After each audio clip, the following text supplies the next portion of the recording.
Oh, my goodness. I don't know if you know this. We are so fortunate to have one of the greatest human beings to ever live in the Oval Office. I don't know if you know the connection to history that Barack Obama has, but apparently Barack Obama's mother is a direct descendant of the first slave in America. But she was white. His mother was. There you go with that typical white person thing. It's just the way white people will do you. No, that's just the fact that his mom was white. Okay, racist. How did she descend from slaves? So you're saying that there's no chance that you become white after enough white men rape the black women over the centuries and centuries of slavery? Is that what they're saying? Is that what happened? No, I'm not saying that's not a possibility, but did it happen? Is that what happened? Is that what happened? Look, I'm not going to deal in your. I mean, I haven't been asked that question in a while, and right. And so, I'm not. Why would that? I mean, I'm not going to answer that question. I haven't been asked that in a while. My position on this hasn't changed.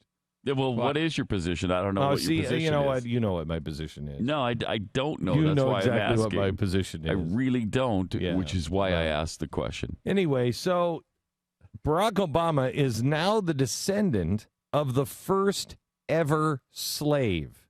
Wow. How can we not have him as president of the United States for a second term? We have to have him. It would be racist to not have him now. Isn't that a terrible conclusion from what you just said? Like, why would that make it so we had to have him as president? What significance would that have as far as his leadership? Do you hear the racism there? I haven't been asked that Holy question cow. in a while, so I don't even know. I can't even. But you know my answer. I don't think to that. anybody's ever asked a racist question like that But before. Pat, you said yourself that she is white. So what? Am I racist against whites? I don't. Wow. Okay, now listen. The next thing I know, well, old Jed's a millionaire, but after that, the next thing I know after that is that Michelle Obama has, and if I may quote, Please. Please do. She has, quote, wowed Buckingham Palace in a captivating all-white embroidered jacket. Now, this according to the New York Daily News. It's a cap-sleeve jacket from the 2013 Resort collection. And Michelle Obama has put dozens of stuffy royals and heads of states to fashion shame. She even made the Queen look dowdy. Yeah. And she even, and I'm still quoting, she even showed up Kate Middleton. Yeah. Thanks. Yeah, let's go with that. Okay. Okay. So she... Except for people with eyes. Yeah. Yes, she showed up Kate Middleton. Yes. No. Oh, it doesn't say that? No, it doesn't say that. And this is a, quote, surefire way to generate patriotic pride.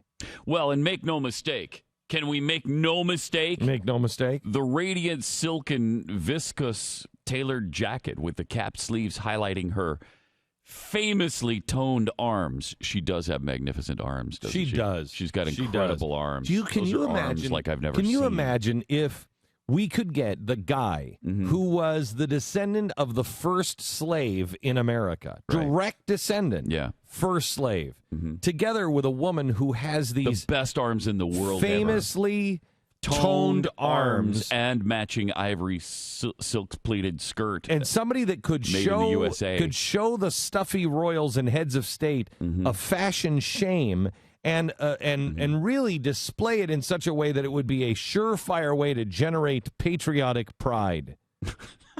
and if I may go on, you may.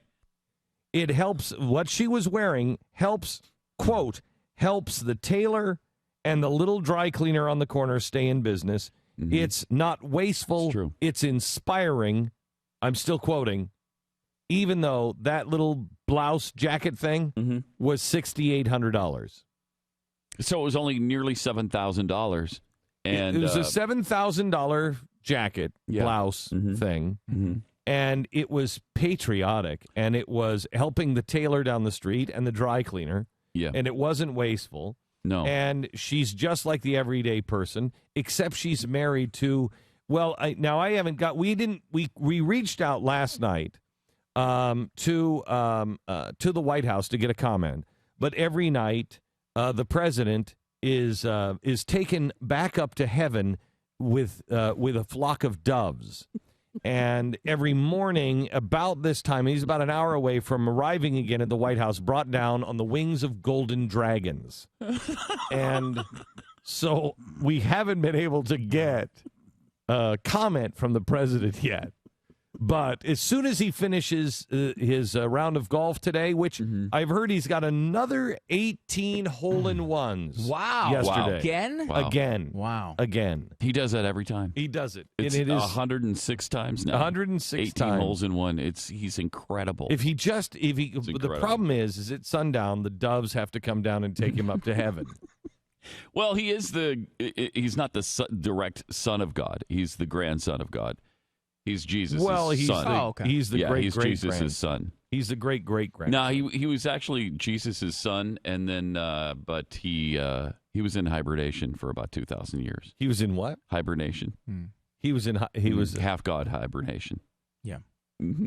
He was in half God. I've never heard of half God hibernation before. Yeah, well, I mean, please. Do I have to explain everything to you?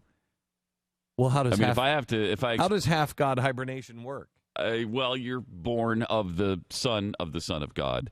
And then because you're not needed until later, you sort of just stay in stasis for a couple thousand years. And you're brought back when you're needed and then you're brought back when you're needed. Universal health care. Now, are you a doctor?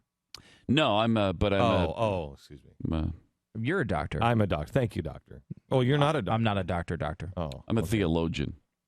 Well, it's not a doctor. No, it's not a doctor. No, it's not a doctor. So forget about the half-god hybrid thing. Just understand this.